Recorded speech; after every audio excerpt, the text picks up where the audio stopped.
दर्शकवृन्द, आज हामी एउटा अत्यन्तै दुःखद समाचार लिएर आएका छौं। नेपाल मिडिया क्यानाडाका शुभचिन्तक अनि सहयोगी जसले हामीलाई नेपाली कम्युनिटी बिजनेस डाइरेक्टरी प्रकाशन गर्न हौसला दिनुभएको थियो, आज हामीले त्यस्ता व्यक्तिलाई सदा सदाको लागि गुमाउनु परेको छ। नेपाल कास्की जिल्लामा घर भई हाल क्यानाडाको ब्राम्पटन शहरमा बसोबास गर्ने अत्यन्तै मिलनसार मृत्युभाषी सामाजिक अभियन्ता श्री वासु लम्सालको नोभेम्बर 3, 2021 का दिन 43 वर्षको अल्पायुमै भएको दुःखद निधनले नेपाल क्रान्ति टेलिभिजन, नेपाल मिडिया क्यानाडा परिवार शब्द र मर्माहत भएको छ। उहाँको आत्माको चिर शान्तिको कामना गर्दै उहाँलाई हामी भावपूर्ण श्रद्धाञ्जली अर्पण गर्न चाहन्छौं। यो कठिन परिस्थितिमा उहाँको श्रीमती र 2 साना छोराहरू लगायत सम्पूर्ण शोकाकुल परिवारहरूलाई ईश्वरले धैर्य धारण गर्ने सक्ने क्षमता प्रदान गरून् भनी कामना पनि गर्दछौं। नमस्कार दर्शकबिन, नेपाल क्रान्ति टेलिभिजनमा तपाईँ सम्पूर्णलाई हार्दिक स्वागत छ। प्रवासमा बस्ने नेपालीहरूलाई लक्षित गरेर यो कार्यक्रम निर्माण गरिएको हो। सदाझै आज पनि म दुर्गा रेग्मी, म अमृत पुडासैनी उपस्थित भइसकेका छौं। प्रवासमा नेपाली संस्कृतिको सम्वर्धन, spreading the glory of Nepal नै यस कार्यक्रमको मुख्य उद्देश्य हो। हाम्रा गौरवशाली प्रायोजक हुनुहुन्छ। गाडी किन्नुपर्नेछ? तपाईलाई थाहा छ गाडी र लोन एकै ठाउँमा पाइन्छ नि? सम्पर्क गर्नुहोस् approval genie. Every loan is magical.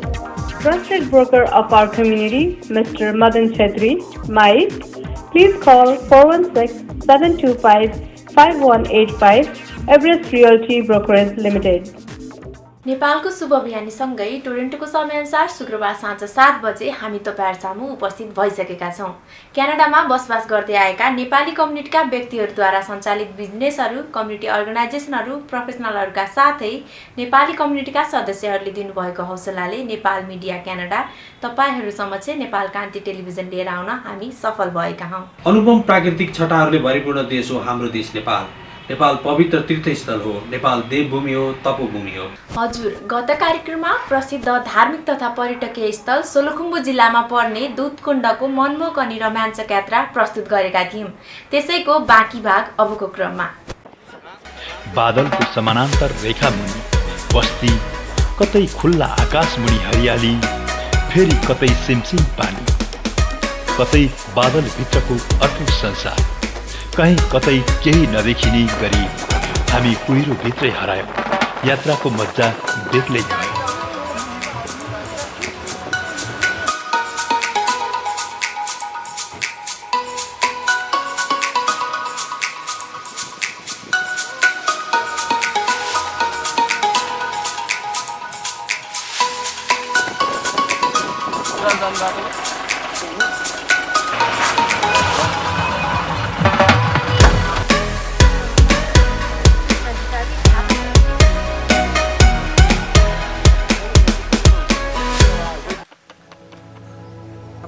हाम्रो यात्रा पर्यटकीय सँगसँगै धार्मिक यात्रा पनि हो। यात्राको क्रममा सोलुखुम्बु जिल्लाको अति नै प्रसिद्ध पर्यटकीय क्षेत्र पत्ताले पुग्यौं। समुद्र सतहबाट 2700 मिटर उचाइमा अवस्थित पत्तालेबाट 2 किलोमिटर दूरीमा रहेको गौरीटाप तर्फ लाग्यौं हामी।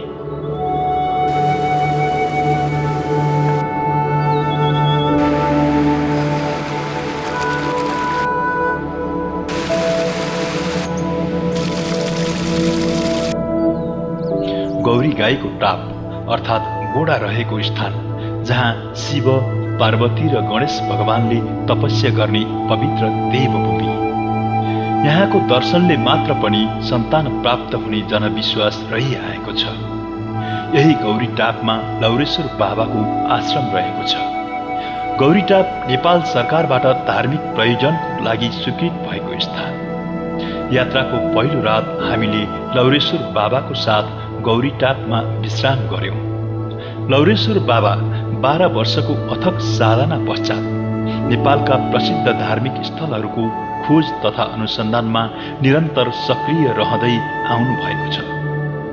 लौरेश्वर बाबाले विशेषतः पत्ताले आश्रमबाट धार्मिक तथा सामाजिक कार्य गर्दै आउनु भएको छ, जस्तो कि स्वास्थ्य शिविर, योग अभ्यास,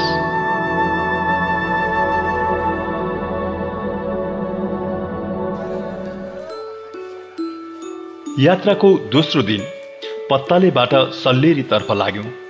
सल्लेरीको काकुले होटेलमा सञ्चमाया भाउजू र उत्तर बहादुर तामाङ दाई मिलेर बनाउनु भएको चिया खाइवरी पैदल यात्राको लागि तयार भयौं हामी।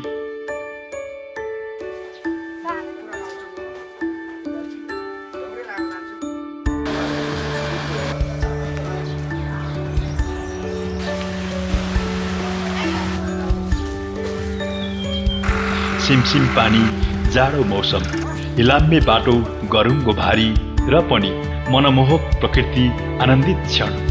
एउटा बेग्लै मानवीय अनुभूतिको महसुस भयो। त्यो के भने मनले खुसी मानेपछि सबै दुःख सुखमा परिणत हुँदा रहेछन्। कुहिरोमा हराउँदै, एक नाचको भदौरे झरीमा रुच्दै, बाटोमा भिजेको खच्चरसँग भिज्दै, काठको जोखिमपूर्ण सागु तर्दै, पहिरोले पुरेको बाटो काट्दै यात्रा अगाडि बढ्यो।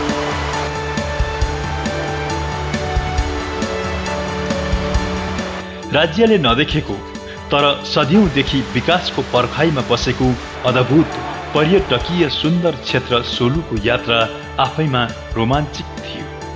झरना, छाँगा, उकाली ओह्राली, खोला, पहाड अनि यो हरियाली, यी फूलखरी, हामी सबैको मन प्रकृतिमा हराउँदै गयो।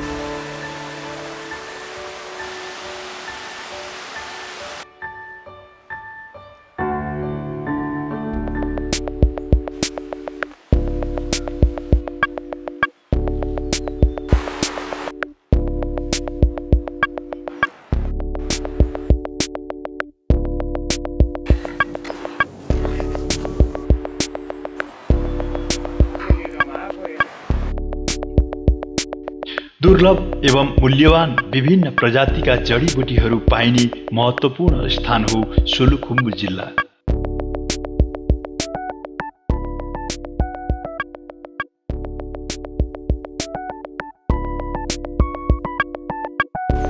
यात्रामा हामीसँगै मिसिएका पवित्र तीर्थस्थल दुधकुण्डका तीर्थालु भक्तजनहरू पनि उत्साहित हुनुहुन्थ्यो।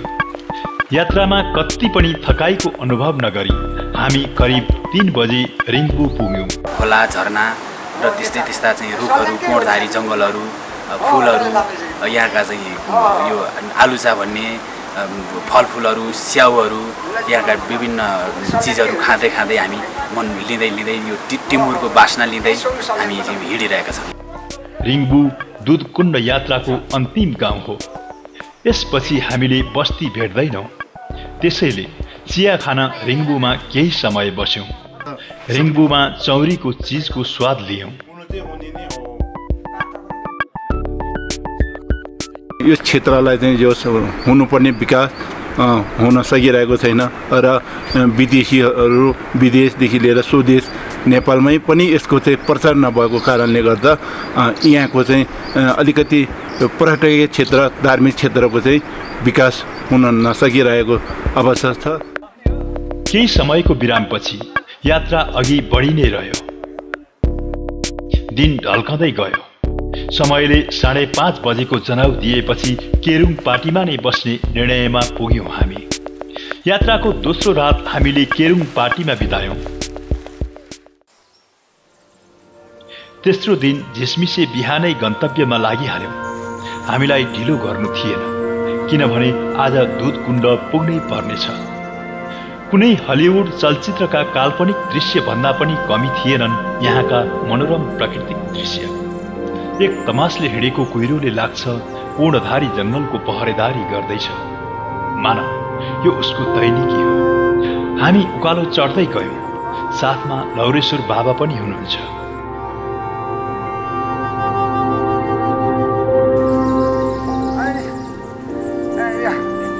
साह्रै महत्त्वपूर्ण यहाँको कन्थामोर मध्येको यो छाते च्याउ भन्ने यो साह्रै औषधि।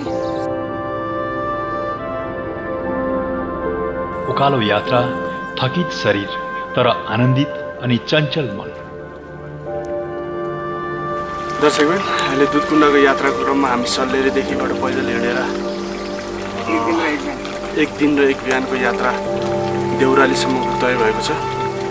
तल सरकारी पार्टीबाट लगभग 35 मिनटको पैदल यात्रापछि देउराली आइपुगिएको छ।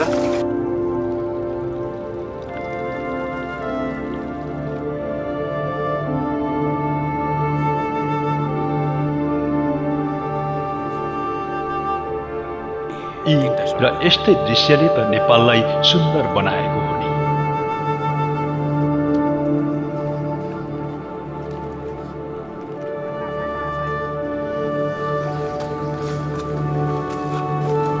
हामी कामु डाँडाको नजिक नजिक पुग्दैछौँ। यात्रामा अझ रोमाञ्चक दृश्य आउन बाँकी नै होलान्, तर यही दृश्यले पनि स्वर्गीय आनन्दको अनुभूति भयो।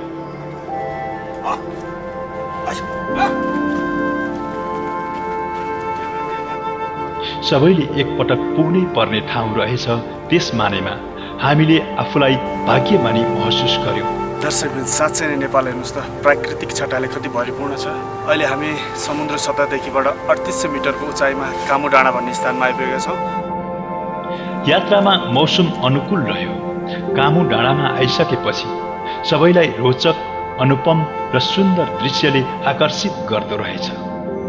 आकर्षित नहुन् पनि किन, प्रकृतिको अनौठो सुगन्ध र लोभ लाग्दा प्राकृतिक छटाको अवलोकन गर्न साह्रै उत्तम स्थान रहेछ कामु डाँडा।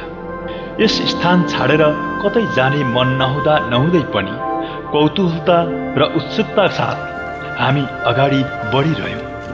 यात्रा नेपाल रेड क्रसका साथीसँग अगाडि बढ्यो।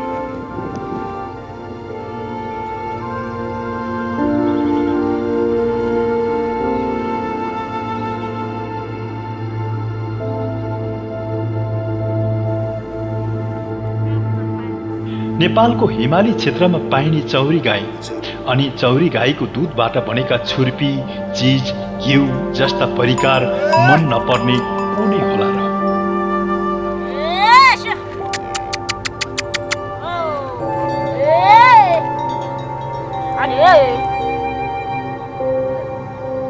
जुम्लिया खोला नजिक पुगेपछि हामीले एउटा होटल भेट्यौँ।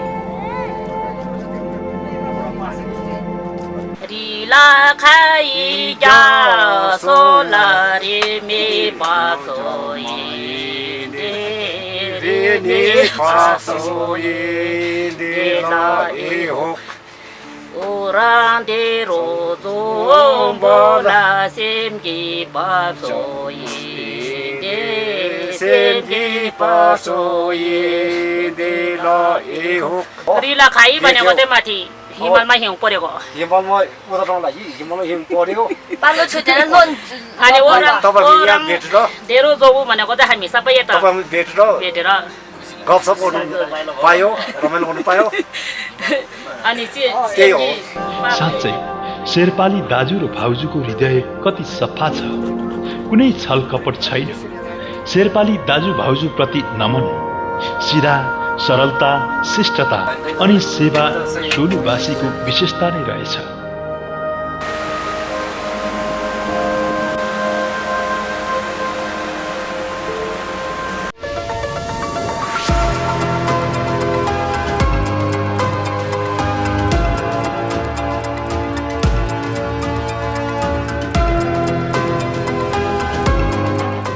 यो हो नेपाल कान्ति टेलिभिजन, प्रवासमा बस्ने नेपालीको आफ्नो television. Nepali community business directory प्रकाशन पश्चात तपाईँहरूले दिनुभएको हौसलाले हामीले लिएर आएका छौँ नेपाल कान्ति टेलिभिजन। के तपाईँ बिजनेस ओनर हुनुहुन्छ? होइन, तपाईँ प्रोफेसनल हुनुहुन्छ? अथवा सबै मिलेर नेपाली कल्चर प्रमोट गर्न चाहनुहुन्छ? नेपाल मिडिया तपाईँहरूकै प्रोडक्ट र सर्भिसेस प्रमोट गर्न लिएर आएको छ मल्टिमिडिया प्लेटफर्म टु प्रमोट। छिट्टै सम्पर्क गर्नुहोस्। Call me now Narendra Saini 4169382106 और विजिट आवर वेबसाइट nepalmedia.ca। तल्लो सानो बेनी, साना साना बुट्यान तर रुख छैनन्, एउटा अनौठो उपत्यका। हामी यात्रा गन्तव्यको निकै नजिक आइपुगेका छौँ। हाम्रो यात्रा गन्तव्यको निकै नजिक आइपुगेको छ।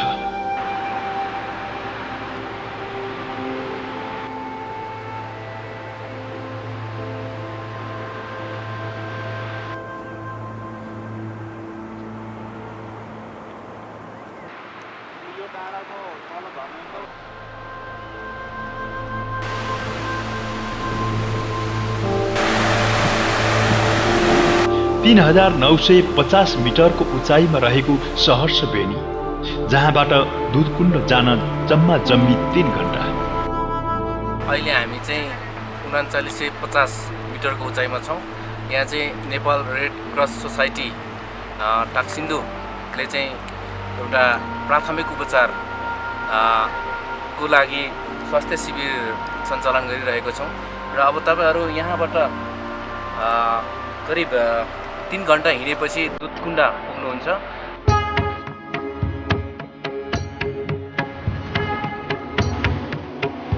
अहिलेसम्म थकाइको अनुभव कति पनि छैन, किनभने मनले थकाइ मानेकै छैन।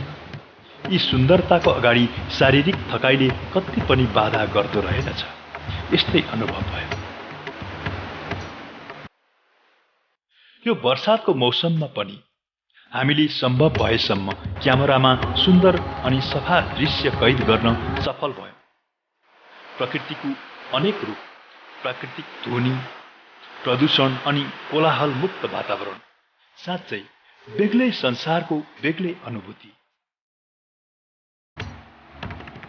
विचित्रको प्रकृति, पानीको स्रोत देखिँदैन तर छाँगो झरेको छ, विज्ञानलाई चुनौती दिँदै। समुद्र मन्थनको क्रममा उत्पन्न भएको कामधेनु गाईको मुखबाट जल प्रवाह भएको यस स्थान गौमुखीको नामले परिचित छ।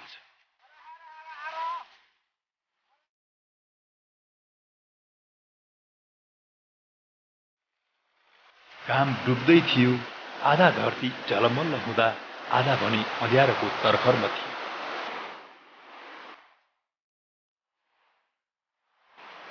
भूतकुण्ड समुद्र मन्थन पश्चात राक्षसहरूको भागमा परेको कुण्ड, सधैँको अँध्यारो कुण्ड।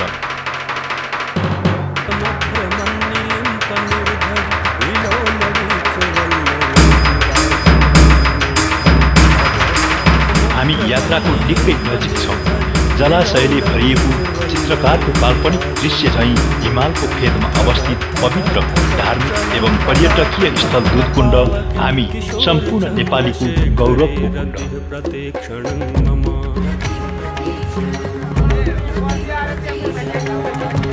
यो पवित्र भूमि 14 रत्न निक्लेको पुण्य भूमिमा पुगेपछि हर कोहीले अवश्य नै भन्छन् हर हर महादेव। त्यस पवित्र कुण्डमा स्नान गर्नाले छाला सम्बन्धी सम्पूर्ण रोगहरू निवारण हुने, पाप नष्ट हुने तथा आफ्नो र सन्तानको सारा दुःख कष्ट नष्ट हुने स्थानीय जनविश्वास रहिआएको छ। अनि यहाँ नुहाउँदा चाहिँ आफ्ना चाहिँ गरेका पापहरू काटिन्छ, मोक्ष हुन्छ। आफूलाई चाहिँ कुनै त्यस्तो बाधा अड्को पर्यो भने पनि सम्झना गर्दाखेरि यहाँ चाहिँ केही शीतल हुन्छ। दुध पोखरीको दर्शन गरेर यहाँ नुहाएर यी सारा रोग कष्टहरू हरण गर्न र चाहिँ शाखा सन्तानको चाहिँ शुद्ध शान्तिको लागि र पितृ तरण तार्नको लागि आएको राजाको दुधकुण्ड देवता र दानव बीच समुद्र मन्थन भएको स्थान, जहाँ कुनै समय समुद्र थियो। झट्ट हेर्दा विश्वास गर्न कठिन लाग्न सक्छ, तर वैज्ञानिक अन्वेषकहरूले नै पत्ता लगाएको कुरा हो कि आजका यी गगनचुम्बी हिम श्रृङ्खला कुनै बेला समुद्रका पिँधमा थिए। हामीले देखिरहेको यी सम्पूर्ण दृश्य कुनै समय क्षीर सागरको पिँधमा थियो। यसै विषयमा 12 वर्ष कठोर साधना पश्चात समुद्र मन्थन दुधकुण्डमा भएको प्रमाणित गर्नुभएको छ लौरेश्वर बाबाले। यही नै हो समुद्र मन्थन भएको कुण्ड। यो धेरैतिर मैले नेपालका पवित्र जति पनि कुण्डहरूमा पनि म आफैमा पनि भ्रमण गरेर पनि मैले प्रत्यक्ष हेरेर आइरहेको छु। र भारतका पनि यस्ता यी कुण्डहरू जति पनि छन्, जहाँ जहाँ जति छन् भारतका जति पनि कुण्डहरू छन्, त्यहाँ पनि म आफू स्वयं यो 12 वर्षको बिचमा मैले यही मात्रै एउटा खोजी गरेको छु। र मेरो यो साधनाको क्रममा यही मात्रै खोजी गर्दाखेरि जुन भगवान र दैत्यहरूको एउटा समुद्र मन्थन भएको त्यो शास्त्रमा लेखिएका त्यो भनाइ अनुसारका र यो खालको कुण्डभन्दा बाहेक अन्त कहीँ पनि नभएको र नपाइएको यो प्रष्ट छ। सायद मलाई संजोग यो शरीरलाई जुराएको होला, यो ठाउँको एउटा सायद प्रमाणित हुनलाई पनि होला। र मैले आज यो ठाउँमा यहाँलाई मैले एउटा यो बोलेको छु, यो समुद्र मन्थन भएको 100% हो। हाम्रा नेपालका धार्मिक गुरु बालसन्तले पनि आएर बोलिसक्नु भएको छ कि उहाँ पनि आएर यो हेरेर उहाँले पनि अध्ययनका साथै यो समुद्र मन्थन भएको हो, यहाँदेखि बाहेक अन्त छैन भनेर भनिसक्नु भएको छ। र यसैलाई यो प्रार्थनामा दिने यो हुँदा पनि यही नै हो, योदेखि बाहेक अन्त छँदा पनि छैन। समस्त राष्ट्रले यो जति पनि वैदिक सनातन धर्मका विशेषज्ञहरू हुनुहुन्छ, धार्मिक विशेषज्ञहरूलाई पनि म आग्रह गर्छु यस ठाउँमा आएर तपाईँहरूले योलाई अझ खोजिदिने कोसिस पनि गर्नु होला। मैले हामी त एउटा साधक हौँ, साधकको तर्फबाट हामीले एक किसिमको प्रमाणित नभएका चिजहरू हुन्छन्, हामीले अन्तर्ज्ञानबाट खोजेर अन्तर्ज्ञानबाट देखेका चिजहरूमा यो बाहेक समुद्र मन्थन भएका कुण्ड अन्त कहीँ पनि छैन। जुन अहिले लौरेश्वर बाबाले घोषणा गर्नुभयो त्यो असाध्य महत्त्वपूर्ण कुरो घोषणा गरिदिनु भएको छ। समुद्र मन्थन गर्दाखेरि यही ठाउँमा चाहिँ समुद्र मन्थन गरेको हो। हाम्रा त्यो प्रमाणहरू छन् कि भागवतहरूमा पुराणहरूमा सारा कुराहरूमा चाहिँ अब समुद्र मन्थनको इतिहास नआएका 18 पुराणहरूमा कुनैमा छँदै छैन। सबैले चाहिँ तिनीहरूको वर्णन गरेको छ, आफ्नै आफ्नै किसिमले गरिएको छ, तर सबैमा चाहिँ त्यो वर्णन गरिएको छ। र त्यो चाहिँ यो निर र क्षीर भनिन्छ। क्षीर सागर भनेको दुधको सागर, निर भनेको जलको सागर, त्यसैले क्षीर सागर समुद्र मन्थन चाहिँ गर्दाखेरि क्षीर भनेको दुध। यो चाहिँ दुध कुण्डमा हेर्नु त कति चाहिँ मदानीका अनि त्यो नेतिका के का पहाडहरू यसो दाहिने बाउँ ठाउँमा चाहिँ हाम्रो प्रशस्ति देखिन्छन् भने अब यहाँ चाहिँ यसैभित्र चाहिँ मन्दराचल पर्वतलाई ल्याएर राखेर अनि देवता र दानवहरूले मन्थन गरेर 14 रत्नहरू चाहिँ यहीँबाट निकालेर वितरण गरिएका प्रमाणहरू धेरै ठाउँमा पाइन्छन्। हाम्रो यात्रा पर्यटकीय स्थल दुधकुण्डको हो, साथसाथै पौराणिक कथा बोकेको पवित्र धार्मिक तीर्थस्थलको बारेमा प्रचार प्रसार गर्नु पनि हो। यस मानेमा लौरेश्वर बाबाले घोषणा गर्नुभएपछि हामीले समुद्र मन्थनको बारेमा शास्त्रमा के उल्लेख भएको छ त? यस विषयमा लौरेश्वर बाबाले भन्नुभए अनुसार शास्त्रहरूमा अध्ययन गर्यो। समुद्र मन्थन यो घटना सत्य युगको हो। मानव सभ्यता विकासको लागि देवताको पनि देवता ब्रह्मा, विष्णु र महादेव त्रिदेव मिलेर देवता र राक्षस बीचमा समुद्र मन्थनको लीला रचे। समुद्र मन्थनबाट निक्लने अमृतको लोभमा राक्षसगण मन्थनका लागि राजी भए। समुद्र मन्थन सुरु भयो। क्षीर सागरको बीचमा मन्दराचलको मदानी बनाएर बासुकी नागको नेति बनाई सुरु भयो समुद्र मन्थन। समुद्र मन्थनको सुरुमै कालकूट विष निस्कियो। विषको तेज र रापका कारण दैत्य र देवता समेत जल्न थाले। त्यो देखेर महादेवले उक्त विष पिउनु भयो। विषको प्रभावले महादेवको घाँटी निलो भयो, त्यसैले महादेवको नीलकण्ठ नाम रह्यो। विषको डाहाले भगवान शिव गोसाई कुण्ड पुग्नुभयो र त्रिशूल गाडेर गङ्गा उत्पन्न गराई विषको डाह शान्त पार्नुभयो। कालकूट विष प्रसाद कामधेनु गाई, उच्चै श्रवा नामको सेतो घोडा, ऐरावत हात्ती, कौस्तभ मणि, हीरा, कल्प वृक्ष, धनकी देवी लक्ष्मी, देवताका चिकित्सक धनवन्तरी आदि उत्पन्न भए। अधिकांश देवताको हात लाग्यो। असुर जातिको चाहना त मात्र अमृत थियो। यी अरू रत्नमा असुरको ध्यान गएन। अमृत पाउने पर्खाइमा असुरगण समुद्र मन्थनमा लागिरहे, तर असुरगणको लागि अमृत पिलाउनु घातक हुन सक्थ्यो। देवता कुनै पनि हालतमा असुरगणलाई अमृत पिलाउन चाहँदैन थिए भने असुरगण कुनै पनि अवस्थामा अमृत पिउन चाहन्थे। अन्त भगवान विष्णुले मोहनी अवतार लिएर अमृत जति देवतालाई पिलाए, असुरगणले अमृतको एक घुटको पनि पिउन पाएन। यस पौराणिक कथा सँगसँगै आध्यात्मिक सत्यको चर्चा गरौँ। देवताको चरित्र समुद्र मन्थनको यो पौराणिक कथाले क्षमतावान र सक्षम मानिस कहिल्यै पनि विचलित नभई निरन्तर आफ्नो उद्देश्य प्राप्तिको लागि लडिरहन्छ भन्ने सन्देश दिन्छ। देवगण आफ्नो इन्द्रिय तथा बौद्धिकता प्रस्तुत गर्दै सकारात्मक कर्ममा निरन्तर लागि पर्छन्, जबकि असुरगण नकारात्मक इच्छा र मनमा अपराधिक भावना लिएर कार्य गर्छन्। मन्दराचल पर्वत एकाग्रताको प्रतीक हो, त्यस्तै बासुकी नाग इच्छा आकांक्षाको प्रतीक हो। कालकूट विष मानवीय जीवनको दुःख र पीडाको प्रतीक हो। जो कहिले पनि साधनाको सुरुवातमा यस्तै दुःख कष्ट बेहोर्नु पर्ने हुन्छ, तर दुःख कष्ट सहेर निरन्तर कर्ममा लाग्ने मानिस अवश्य सफल हुन्छ।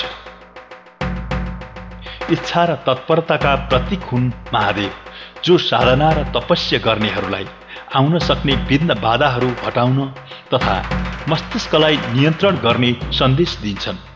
त्यस्तै सागर मन्थनको क्रममा निक्लेका रत्नहरूको अर्थ हो मन, वचन र कर्मले गरेको साधना निष्फल हुन्न। दुधकुण्ड क्षीर सागरको शिर 14 रत्न उत्पन्न भएको पवित्र देवस्थल, तर विडम्बना प्रचार प्रसारको कमी, सम्बन्धित निकाय बेखबर, न कुनै भौतिक पूर्वाधारको व्यवस्था न त कुनै प्रयत्न नै। धार्मिक सङ्घ संस्थाहरू निरुत्तर। आगामी दिनमा सम्बन्धित निकायले न्यूनतम भौतिक पूर्वाधार निर्माण गरोस्, पर्यटक एवं तीर्थयात्रीलाई यात्रामा सहज होस्। पवित्र देवभूमि दुधकुण्ड, जहाँ सत्ययुगमा समुद्र मन्थन भएको थियो, यसको महत्त्वको बारेमा बढीभन्दा बढी प्रचार प्रसार गरी राष्ट्रिय तथा अन्तर्राष्ट्रिय पर्यटक एवं तीर्थयात्रीहरूलाई जानकारी गराइयोस्। यही शुभेच्छा सहित यस पर्यटकीय एवं धार्मिक स्थलको खोज अनुसन्धानमा निरन्तर लाग्नुहुने लौरेश्वर बाबा प्रति नमन। सोलुखुम्बु जिल्लावासीप्रति आभार। रेड क्रस जिल्ला शाखालाई विशेष धन्यवाद। अन्त्यमा हामी सम्पूर्ण नेपालीले गर्व गर्नुपर्ने स्थान दुधकुण्ड जीवनमा एकपल्ट अवश्य पुगौँ। धार्मिक आस्था हुने व्यक्ति तीर्थयात्री बनी पुगौँ। प्राकृतिक छटा अनि आँखै अगाडि चमचम गर्ने सेता रहर लाग्दा हिमालको अवलोकन गर्न रुचाउने व्यक्ति पर्यटक बनेर पुगौँ। हो, जीवनमा एकपल्ट अवश्य पनि दुधकुण्ड पुगौँ। हाम्रा प्रायोजक हुनुहुन्छ आफ्नै कम्युनिटीका पुराना अनि विश्वासिला वकिल अतुल सुवेदी, किङकर ड्रिम होम। सम्पर्क गर्नुहोस् धीरेन्द्र शाही। भरपर्दो सेवाका लागि विन्डालु जानुहोस्, मिठो खाना खानुहोस्। कुनै पनि डेन्टल सेवाका लागि डाक्टर आशिष खड्का, केनेडी सेफोर्ड डेन्टल क्लिनिक। आजै अपोइन्टमेन्ट लिनुहोस्। दर्शकबिन, तपाईँहरूलाई हाम्रो कार्यक्रम कस्तो लागिरहेको छ प्रतिक्रिया दिन नबिर्सिनुहोला। तपाईँहरूले दिनुभएको प्रतिक्रिया र सुझाव अनुसार नै हामी कार्यक्रमलाई परिवर्तन र परिष्कृत गर्दै लैजानेछौँ। हामीलाई प्रतिक्रिया दिन nepalmediacanada@gmail.com मा मेल गर्न सक्नुहुनेछ। साथै हाम्रो वेबसाइट www.nepalmedia.ca मा पनि भिजिट गर्न सक्नुहुनेछ। कृपया हाम्रो युट्युब च्यानल नेपाल कान्ति टेलिभिजनलाई सब्स्क्राइब गर्न नबिर्सिनुहोला। साथै बेल आइकन दबाउन पनि नबिर्सिनुहोला। टोरेन्टोको समयअनुसार हरेक शुक्रबार साँझ 7 बजे नेपालको शुभ बिहानीसँगै हामी नयाँ एपिसोड लिएर आउने बाचा गर्दै आजको एपिसोडबाट म दुर्गा रेग्मी, म अमृत पुडासैनी बिदा लिने अनुमति चाहन्छौँ। तपाईँको साता सुखद रहोस्। हस्त नमस्कार।